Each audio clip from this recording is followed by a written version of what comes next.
Rentetan peristiwa di masa lampau menjadi torehan sejarah yang membentuk identitas bangsa hari ini. Tahun ini Kementerian Kebudayaan merogoh kocek 9 miliar rupiah untuk menulis ulang sejarah Indonesia dalam 10 jilid buku sejarah. 120 sejarawan dilibatkan dalam proyek penulisan ulang sejarah Indonesia dengan metode pengumpulan fakta-fakta sejarah. Dan berikut cuplikan berkas Kompas.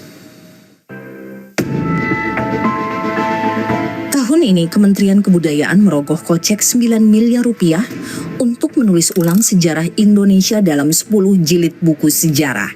Mulai dari masa prasejarah hingga masa kepemimpinan Presiden RI ke-7 Joko Widodo.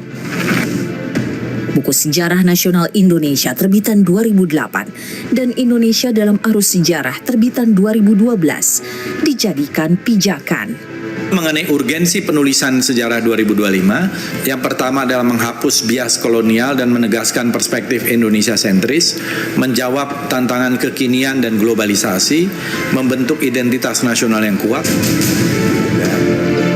Sedikitnya 120 sejarawan dilibatkan dalam proyek penulisan ulang sejarah Indonesia.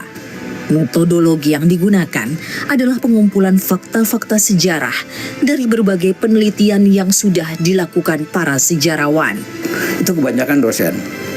Ya kebanyakan, tapi dia ada dari institusi atau kelembagaan ya, Arsip Nasional, dari BRIN. Sebagian besar itu bahan yang mereka udah kerjakan, Mbak Mila. Ya tinggal dioper aja. Chapter ini masuk ke sini, chapter gitu loh. Sejarawan Asfi Warman ada menyoroti kerangka konsep penulisan ulang sejarah yang punya indikasi menyalahgunakan sejarah. Di dalam kerangka dan konsep yang sudah dibuat oleh Kementerian Kebudayaan itu digambarkan itu keberhasilan Orde Baru, bahwa hal-hal yang negatif terhadap Presiden yang sekarang Prabowo Subianto, misalnya pelanggaran HAM berat pada tahun 98 itu tidak dibuat gitu.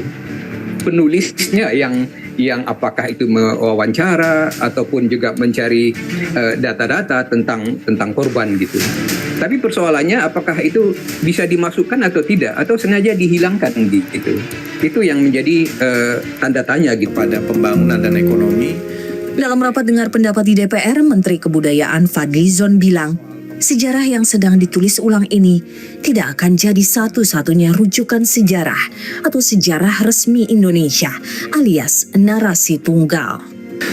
Karena mencakup begitu banyak bidang, tentu ini tidak bisa memuat secara detail. Akhir Mei lalu, tim penulis mengklaim proses penulisan sudah mencapai 70%. Ia membantah proses tersebut dilakukan terburu-buru. Tapi kalau dilihat bahannya, udah 15 tahun yang terakhir kan saya cerita tadi. Jadi dari IDAS sampai ada buku yang ketiga, itu karya-karya sejarah itu udah banyak. Kami udah menghasilkan tesis, disertasi, nggak hanya di UI, UGM, mana-mana kan.